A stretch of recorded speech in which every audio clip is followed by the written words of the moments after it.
સાબરકાંઠા જિલ્લાના વિજયનગરમાં 68માં વન મહોત્સવની ઉજવણીમાં મુખ્યપ્રધાન વિજયભાઈ રૂપાણી પણ હાજરી આપી હતી। આ પ્રસંગે તેમણે વિજયનગરના પાલ દડવાઓમાં તેમણે શહીદ સ્મારક અને વીરાંજલિ અને વનને પણ ખુલ્લું મૂક્યું હતું।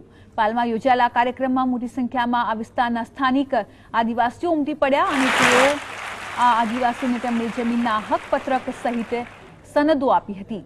તેમજ સીએમ વિજય રૂપાણીએ ગુજરાત સરકારે આદિવાસીઓ લોકો માટે જ નવો જ ખનીજ કાયદો બહાર પાડ્યો તેવી વાત કરી।